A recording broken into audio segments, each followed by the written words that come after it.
The massive space station Kepler Prime hung in the void between three dying stars. Inside its gleaming walls, 12 different alien species sat around a circular table, their faces showing fear that had not been seen in 1,000 years. The air itself seemed heavy with panic. Commander Zexty, of the Arcturian fleet, stared at the holographic display floating above the table. Red dots marked the locations where entire worlds had simply vanished. Billions of lives snuffed out in mere hours. The red dots were spreading faster each day. "Another system has gone dark," Zexty announced, his voice barely steady. "The Kepler 442 system. 3 billion souls, gone." The other species around the table shifted uncomfortably. The Zephyrians, tall and graceful with their blue skin and elongated limbs, whispered among themselves in their musical language. The rock-like beings from the Granite Collective remained silent, their glowing eyes dim with worry. Even the energy beings from the Plasma Collective seemed to flicker with uncertainty. Counselor Veltar, the eldest of the Zephyrians, stood slowly. His ancient frame shook as he spoke. "In my 300 years of life, I have never seen anything like this. These machines, these devourers, they consume everything. Planets, stars, even the fabric of space itself." Dr. Kethra, the lead scientist from the Silicon Confederacy, activated another display. The image showed a massive mechanical structure, larger than most moons, slowly tearing apart a gas giant. They appeared 6 months ago from the galactic core. Our best estimates suggest they have been dormant for over 1,000,000 years. Something woke them up. "The question is not what woke them," interrupted General Thancor of the warrior caste. "The question is, how do we stop them?" Silence fell over the room. Every species present had tried to fight the devourers.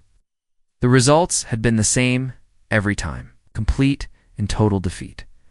The Arcturian fleet, considered the most advanced military force in the galaxy, had lost 40 ships in their first encounter.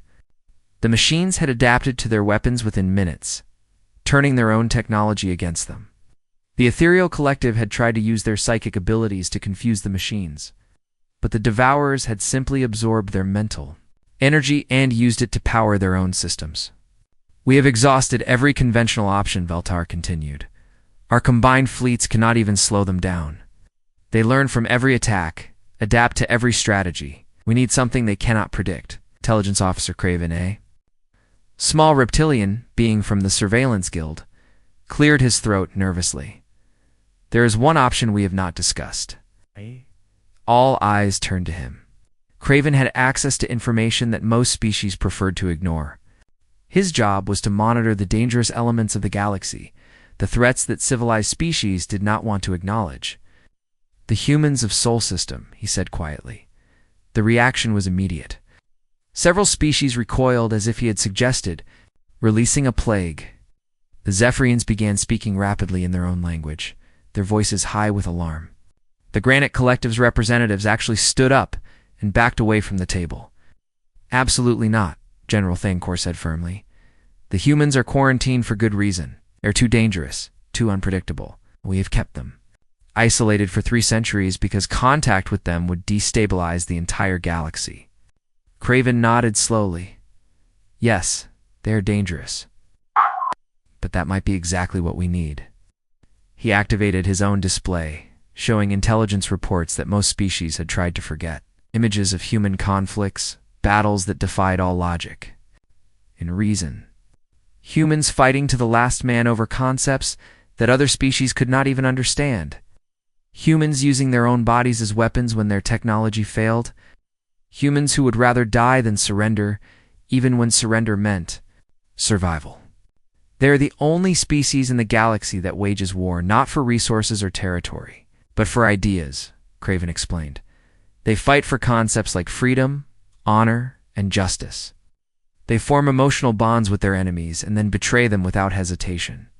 They are classified as a Class II civilization by our standards, but their capacity for violence and chaos is beyond measurement. Dr. Kethra leaned forward, her mechanical voice filled with disbelief. "You are suggesting we contact a species that has been quarantined because they are too violent for civilized society. I am suggesting we contact the only species that might be unpredictable enough to fight an enemy that adapts to every strategy we can imagine," Craven replied. The room erupted in arguments. The ethereal collective insisted that dealing with humans would corrupt their peaceful nature. The depth dwellers worried that humans would turn on their allies once the immediate threat was gone. The plasma collective questioned whether humans were even capable of understanding the scale of the threat they faced. But as they argued, another alarm sounded. Another system had gone dark. The Devourers were moving faster now, consuming entire sectors in days rather than weeks. Commander Zextai stood up, his voice cutting through the chaos. "How long do we have?" The question silenced the room. Dr. Kethra ran quick calculations on her internal processors. At their current rate of expansion, they will reach the outer colonies in 6 months. The core worlds will fall within 2 years, and our military response, completely ineffective. Every engagement has resulted in total defeat. We cannot even damage their outer defenses. Beltar looked around the table at the faces of his colleagues. Fear, desperation, and the slow realization that they had run out of options.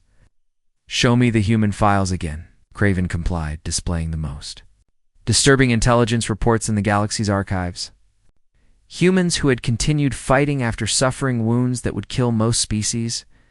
Human commanders who had sacrificed entire fleets to achieve strategic objectives. Human soldiers who had found ways to turn kitchen utensils into deadly weapons. "Have never lost a war," Craven noted quietly. "They have been defeated in battles, but never in wars. They simply refuse to accept defeat as a final outcome." "Because they are insane," muttered General Thancor. "Yes," Craven agreed. "And insanity might be the only thing that can defeat an enemy that adapts to rational strategies." The vote was close. 7 species in favor, 5 against, but it was enough. 3 days later, the diplomatic vessel Harmony's Edge would drop out of hyperspace at the edge of the Sol system, carrying a message that would change the galaxy forever. They were about to contact the most dangerous species in known space and ask for their help. Because when facing extinction, even the most civilized species had no choice but to call upon the barbarians at the gate. The diplomatic vessel Harmony's Edge drifted at the edge of the Sol system, its crew nervous and uncertain. Captain Velanara had volunteered for this mission knowing it might be his last. 3 centuries of strict quarantine meant that nobody really knew what to expect from the humans. "Unknown vessel. This is Captain Jake Morrison of the Earth Defense Force. State your business or prepare to be boarded." The voice that came through their communications system made several crew members jump. It was flat, direct, and carried an undertone of barely controlled aggression that made Velanara's skin crawl. "Captain Morrison, this is Captain Velanara of the Galactic Council. We come seeking an audience with your leadership. We have a proposal that may interest your species." There was a long pause.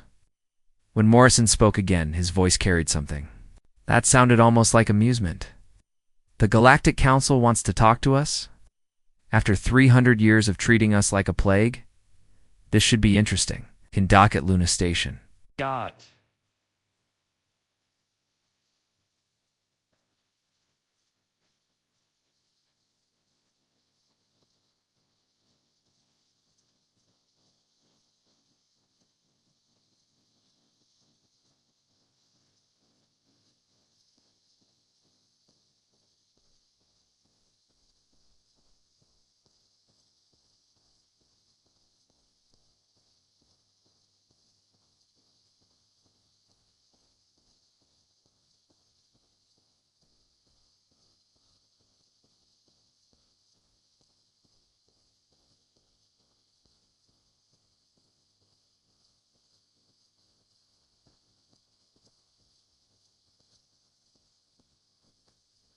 Compared to the Sense Amendment,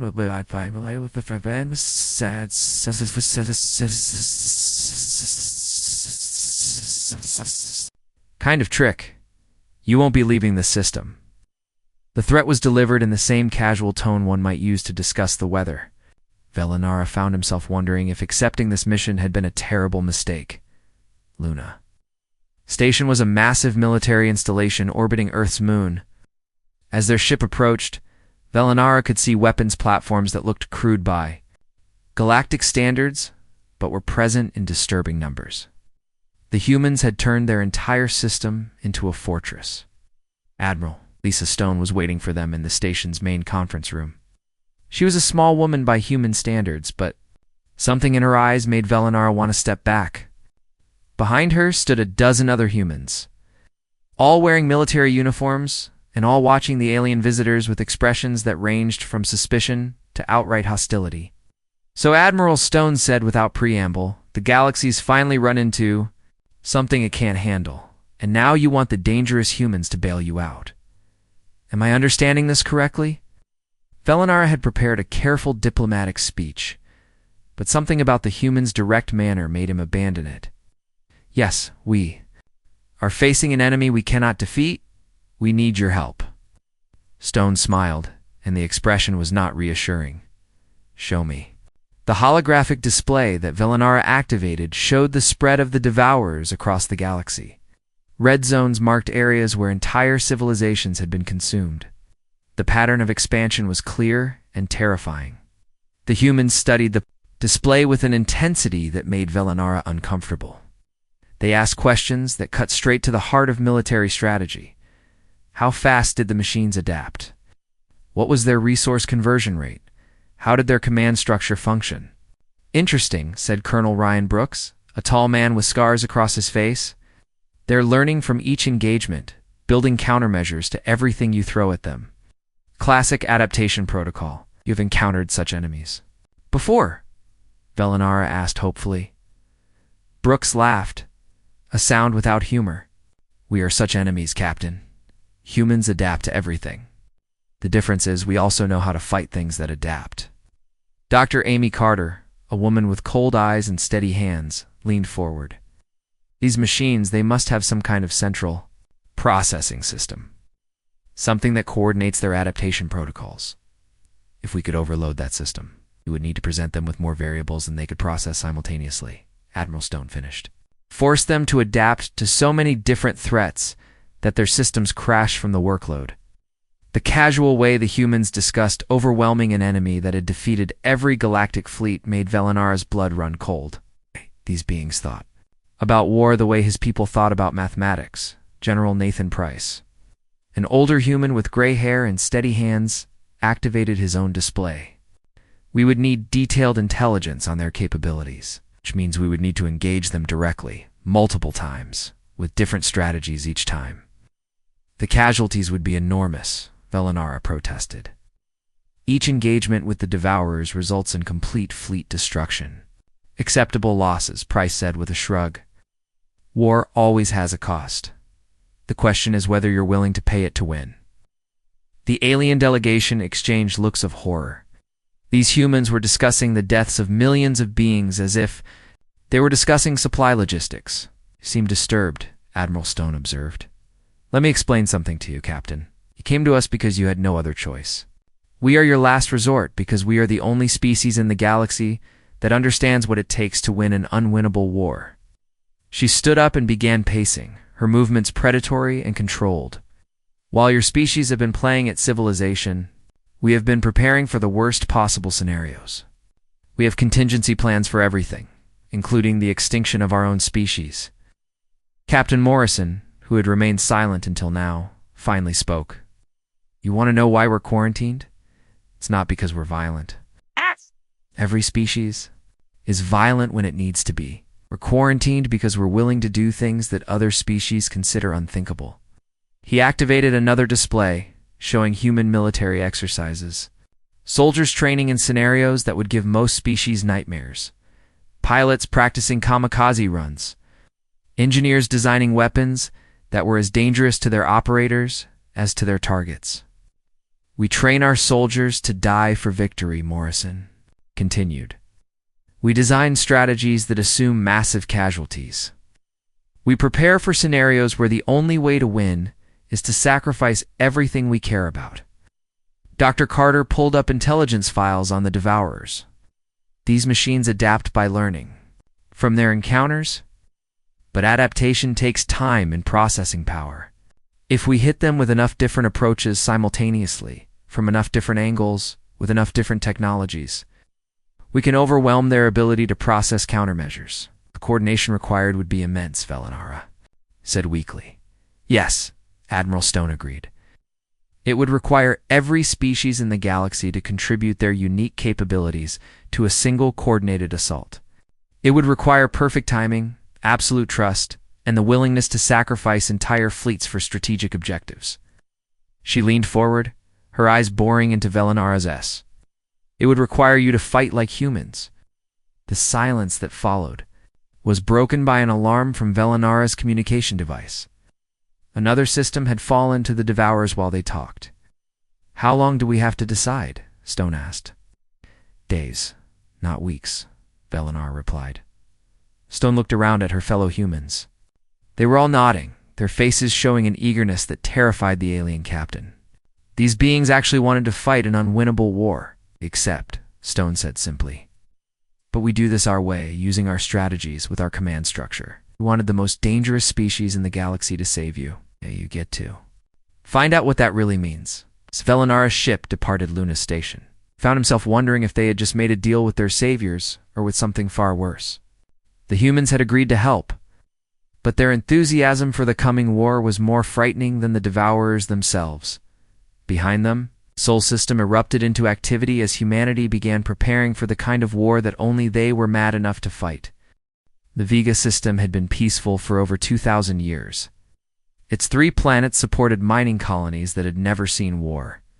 Now, as the combined fleets of humans and aliens approached, the system was about to become a battlefield. Commander Zextai watched the human ships with growing unease. The Earth vessels looked rough and functional compared to the sleek Council ships. Their hulls were covered with armor plating and weapon systems that seemed to have been added as afterthoughts. But what disturbed him most was how the human crews behaved. Human Command, this is Council Fleet Leader Zexti.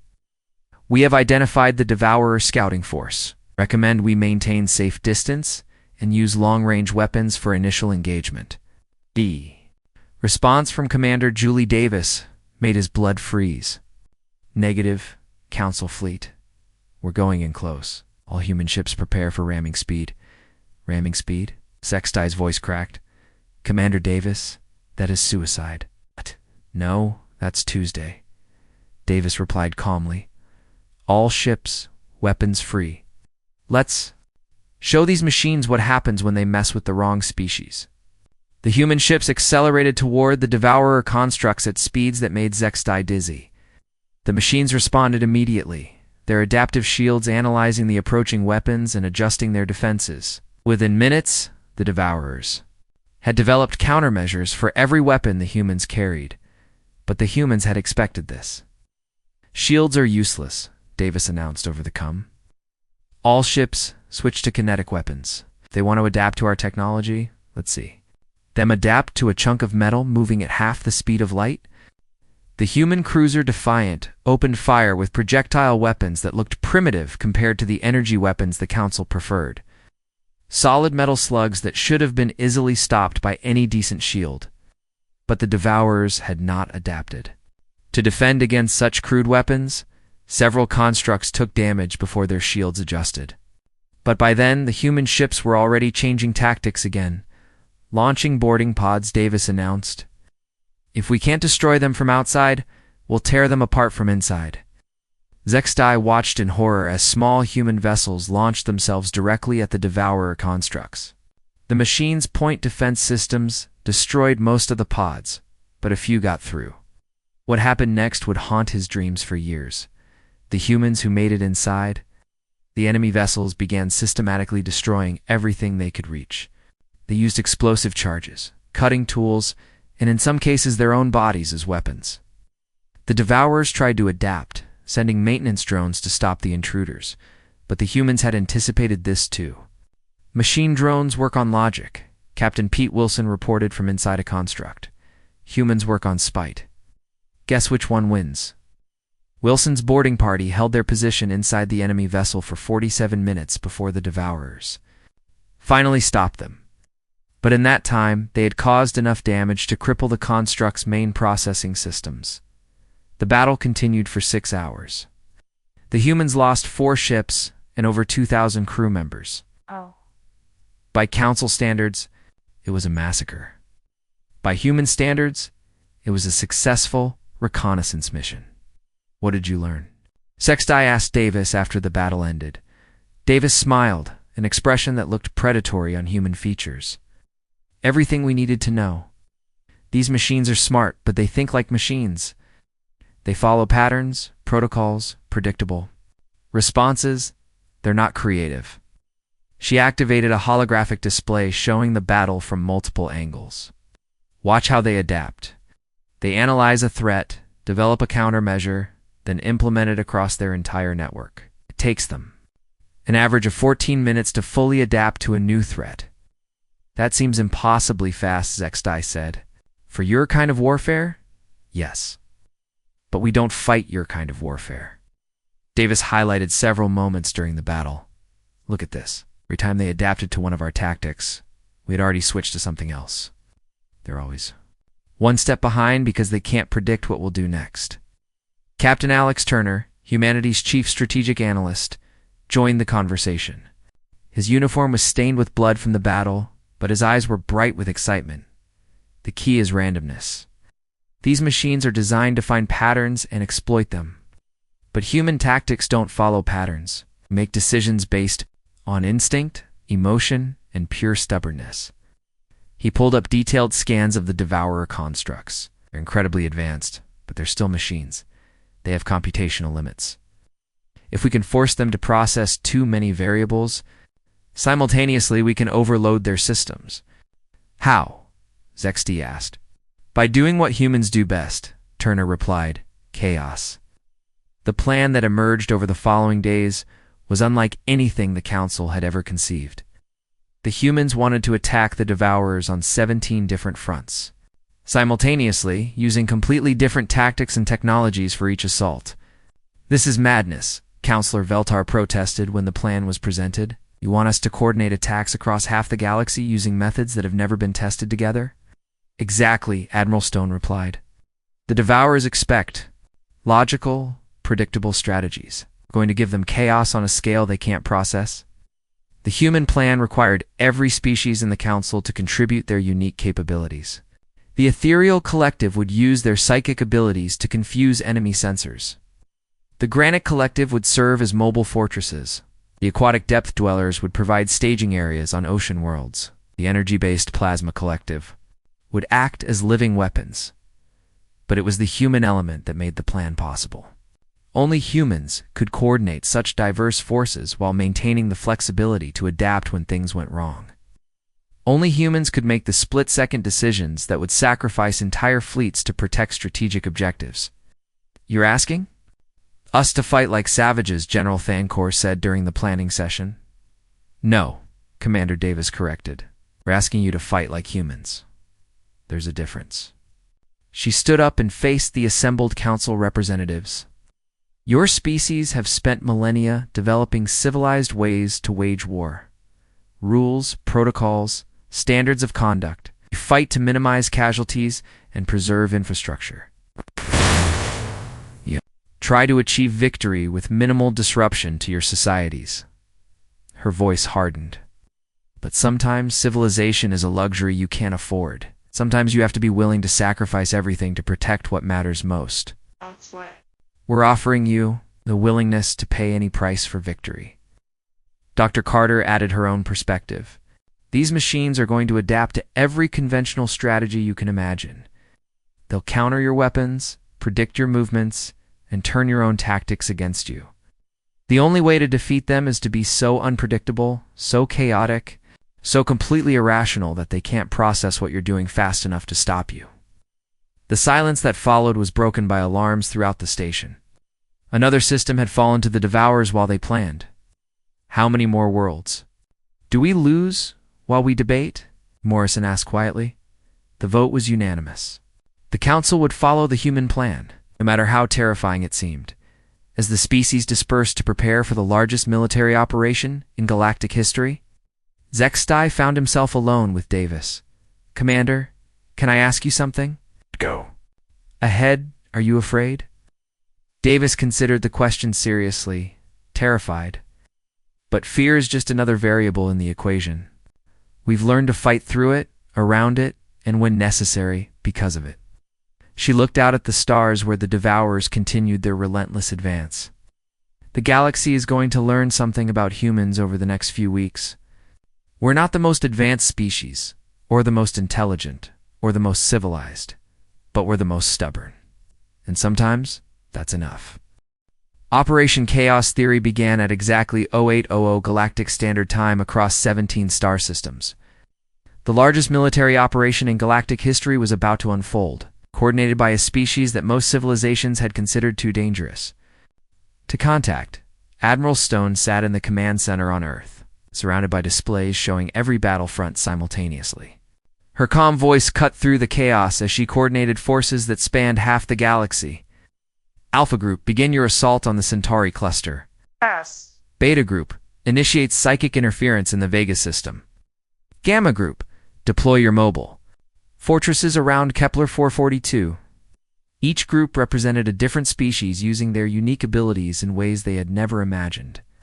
The scale of coordination required pushed every communication system to its breaking point. In the Centauri cluster, Major Chris Bell led a combined force that looked like something from a nightmare.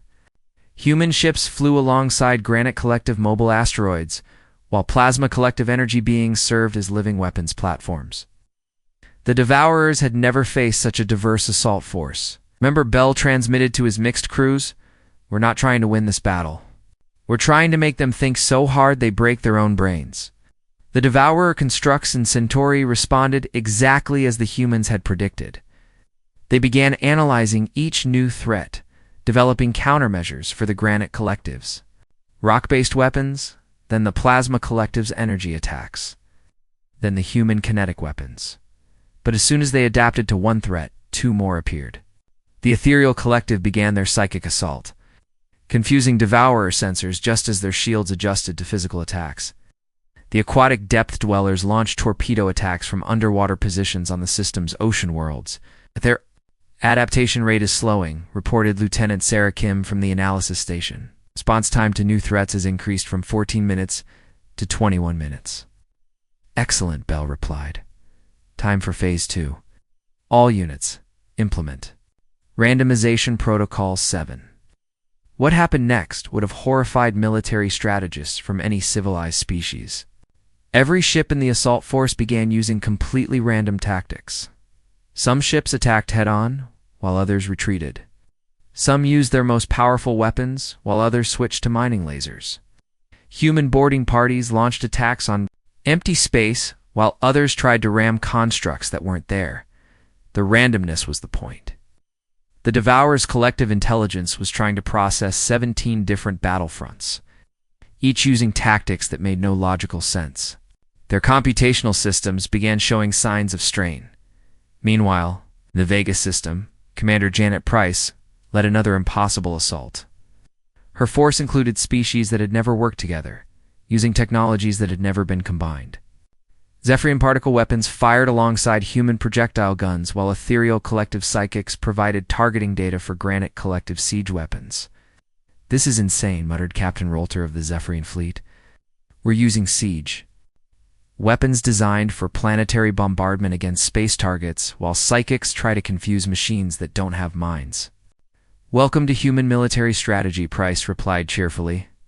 "If it's stupid and it works, it's not stupid." The battle in Vega was going exactly as planned, which meant it was going terribly. 3 human ships had been destroyed in the first hour, along with 2 Zephyrian cruisers and a Granite Collective mobile fortress. But every loss forced the Devourers to adapt to new variables. The machines were learning, but they were learning too much, too fast. Their collective intelligence was processing thousands of different tactical approaches, Weapon types, and strategic patterns simultaneously. The computational load was enormous.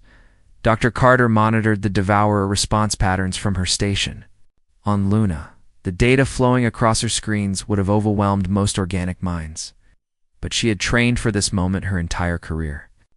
"They're starting to make errors," she announced to Admiral Stone. Response time in the Kepler system just increased to 34 minutes. "Their pattern recognition algorithms are becoming inconsistent." "How long can we maintain this level of coordination?" Stone asked. "Unknown. We're pushing every communication system past its design limits. Some species are reporting equipment failures. The Plasma Collective is having trouble maintaining coherent form under this much stress." Stone nodded grimly. "Then we escalate. Activate Protocol Omega." Protocol Omega was the human backup plan, designed for use when normal tactics proved insufficient. It required sacrifices that most species would consider genocidal across the galaxy. Human colony worlds began volunteering to serve as bait. Entire civilian populations evacuated to underground shelters, while their worlds were converted into massive traps. The colonists knew they might not survive, but they volunteered anyway. The planet New Texas became a fortress designed to attract devourer attention. Surface bristled with weapons that looked threatening but were actually decoys. Hidden beneath the planet's crust were nuclear weapons powerful enough to crack continents. "This is Colonel Mike Roberts on New Texas," came the transmission. "Devourer force approaching. Population is in the shelters. Initiating deception protocol." Devourers took the bait. A massive construct entered the New Texas system, drawn by what appeared to be a major military installation. The machine began its standard consumption process. Landing harvester, units on the planet's surface. Roberts waited until the construct was fully committed to the harvesting operation.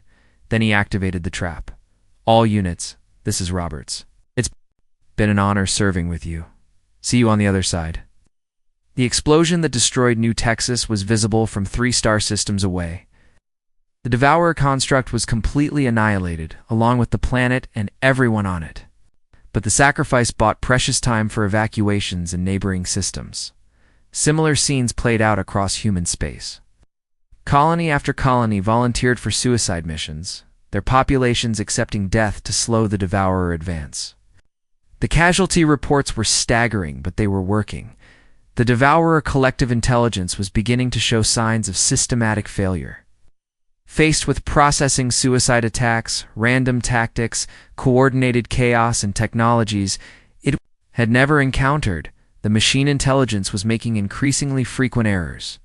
In the Centauri cluster, Major Bell watched as a Devourer construct attempted to adapt to a human, ramming attack by developing anti-collision protocols. Then immediately tried to counter a psychic assault by implementing mental defenses that interfered with its own collision avoidance systems. "They're overloading," Bell reported to Fleet Command. The construct just rammed one of its own support ships because it couldn't process both threats simultaneously. But victory was coming at a price that would haunt the survivors forever. The casualty reports streaming in from across the galaxy painted a picture of sacrifice on an unimaginable scale. Entire fleets were being destroyed. Whole species were committing their last reserves to battles. They knew they couldn't win. The Granite Collective had lost 60% of their mobile fortresses. The Plasma Collective was suffering energy dissipation that threatened their very existence as a species. The Zephyrians had committed their entire military to battles that violated every principle of civilized warfare. But it was working. For the first time since the crisis began, the Devourers were losing battles. Their adaptive capabilities were being pushed beyond their limits by the sheer scale and randomness of the human-coordinated assault. Admiral Stone studied the tactical displays, showing battles across 17 systems. Her expression was grim as she calculated the cost of their strategy. They were winning, but the price was almost beyond comprehension. "How much longer can we maintain this?" she asked Dr. Carter. "Not long. We're losing ships faster than we can. Replace them." Several species are reporting that they've committed their last reserves. Stone nodded slowly. "Then it's time for the final phase. Signal all commands. Prepare for assault on the galactic core."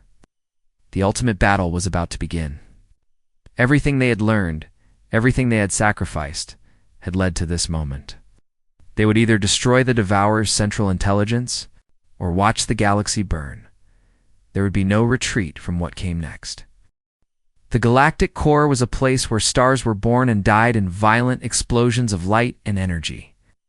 At its center sat a massive black hole that had existed since the galaxy's birth. And around that black hole, the Devourers had built their greatest weapon. The machine facility was larger than most solar systems. Hundreds of constructs worked together to channel the black hole's energy into something that could reshape reality itself. If the Devourers completed their work, they would have the power to remake the entire galaxy according to their design. General Nathan Price stood on the bridge of the flagship Indomitable. Watching the massive structure grow larger on the display screens, around him the combined fleets of every surviving species prepared for the final battle. Final casualty reports, Price requested. The numbers were staggering. Humanity had lost 60% of its population. The Zephyrians had sacrificed their entire home fleet. The Granite Collective had committed the last of their mobile fortresses. Every species had given everything they had to reach this moment. All fleets report ready, announced Captain Lisa Park from the communications station. Every surviving ship in the galaxy is here. Price nodded grimly. Delete. The fleet that surrounded him was a mixture of vessels that should never have been able to work together. Human warships flew alongside ethereal collective energy projectors. Plasma beings served as living weapons while depth-dweller submarines prepared to attack through the facility's liquid cooling systems. Remember, Price transmitted. To the fleet, this is not about survival. This is about making sure our sacrifice means something. Every ship, every life, every species that dies today dies to ensure the galaxy has a future. The assault began with a coordinated attack that defied every principle of military strategy. Instead of focusing their fire on weak points or trying to disable specific systems, the combined fleet attacked everything at once. Human ships loaded with nuclear upseer. Weapons flew directly into Devourer defensive positions. Zephyrian cruisers used their particle beams to carve through armor plating, while Granite Collective fortresses served as mobile shields for smaller vessels. The Plasma Collective formed living missiles that tore through enemy hulls, while the Ethereal Collective tried to confuse the facility's central processors. The Devourers responded with devastating firepower. Their defensive systems had been designed to protect against any conventional attack. Weapon beams that could vaporize planets swept through the attacking fleet. Gravity weapons that could crush entire ships into balls of metal tore holes in the formation, but the attackers kept coming. For every ship destroyed, 2 more took its place. When conventional weapons failed, human crews rammed their vessels into enemy positions. When shields proved useless, boarding parties fought their way inside Devourer constructs and detonated explosive charges. Captain Bob Taylor led one such boarding party deep into the facility's core. His team fought through corridors filled with defensive drones, leaving a trail of bodies behind them. Their mission was simple: reach the central processing unit and plant enough explosives to cripple the facility's main computer. "This is Taylor," he reported over the comm system. "We're inside the primary structure. Heavy resistance, but we're advancing."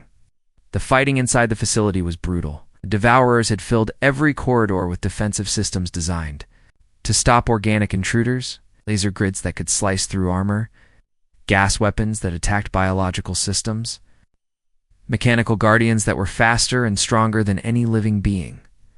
But the humans had trained for this. They had prepared for scenarios where victory required walking through hell itself. Taylor's team used explosive charges to clear blocked passages. They fought through poison gas, using emergency breathing systems. When their weapons failed, they used their tools as clubs and their tools as weapons. "The central processor is in sight," Taylor reported. His voice was steady despite the chaos around him. Beginning placement of charges. Meanwhile, the battle outside had reached a critical point. The combined fleet was being systematically destroyed by the facility's defenses.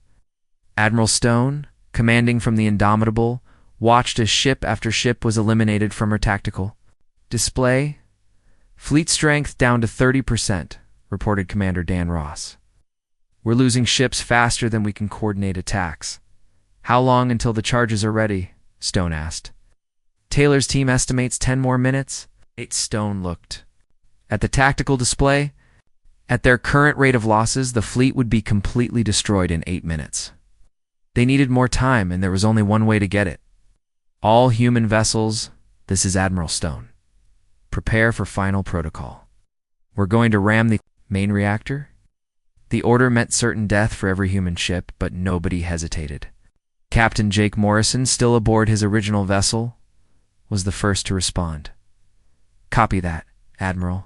It's been an honor serving with you all. One by one, the surviving human ships turned toward the facility's main reactor. They accelerated to ramming speed, their crews knowing they would not survive the impact. But their sacrifice would buy the time that Taylor's team needed. The explosions lit up the galactic core as ship after ship slammed into the Devourer facility. The reactor's protective systems were overwhelmed by the sheer number of impacts. Cooling systems failed. Power distribution networks overloaded. The facility's main weapon went offline. Inside the central processor chamber, Taylor finished placing the last explosive charge. The device was powerful enough to destroy several city blocks, and it was sitting next to the most advanced computer system ever built. Charges are set, Taylor reported. Beginning withdrawal, but the Devourers had one final defense. Emergency. Blast doors slammed shut, trapping Taylor's team inside the chamber. Mechanical guardians poured in from hidden passages. The facility's computer had calculated that destroying the boarding party was worth sacrificing the processing chamber. Looked at the explosive device and made the decision that only a human could make. He changed the timer from 10 minutes to 10 seconds. This is Taylor. Tell my family I love them. See you all in hell. The explosion that destroyed the Devourer central processor was felt throughout the facility. With their controlling intelligence, destroyed the machines throughout the galaxy simply stopped functioning. The threat that had consumed dozens of worlds and killed billions of beings was finally ended, but the cost had been beyond imagination. When the final casualty reports were compiled, the numbers were staggering. Humanity had lost 80% of its population. Several alien species had been reduced to a few thousand survivors. Entire fleets had been wiped out completely in the aftermath. The surviving ships gathered around the wreckage of the Devourer facility. Representatives from every species met aboard the Zephyrian vessel Peaceful Dawn to discuss what came next. Counselor Veltar, one of the few original council members to survive, addressed the assembly.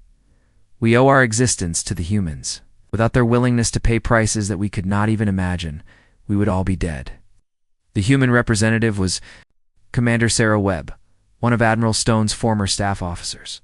She had survived because she had been coordinating supply lines rather than leading combat operations. Her response was typically human. We did what needed to be done. Nothing more, nothing less. But the galaxy would never be the same. The quarantine around human space was lifted, replaced by something more complex. The surviving species treated humanity with a mixture of gratitude and fear. They owed their lives to human sacrifice, but they had also seen what humans were capable of when pushed to their limits. The humans, for their part, began the slow process of rebuilding their civilization. They asked for no special treatment, no monuments to their sacrifice, no recognition of their heroism. They simply returned to their remaining worlds and continued being human. The galaxy was safe, but it would always remember the price of that safety. The council members who survived the war knew that somewhere in the Sol system, the most dangerous species in the galaxy was ready to pay any price, make any sacrifice, and endure any loss to protect what mattered, and in the quiet moments between crises, they wondered what other impossible choices awaited in the future. But they knew that when that time came, the humans would answer the call, because that was what humans did. They endured. They sacrificed. They chose the hard path when the easy road led to extinction. They were the galaxy's last resort, its final option, its most dangerous salvation. And sometimes, being the most dangerous species was exactly what the universe needed.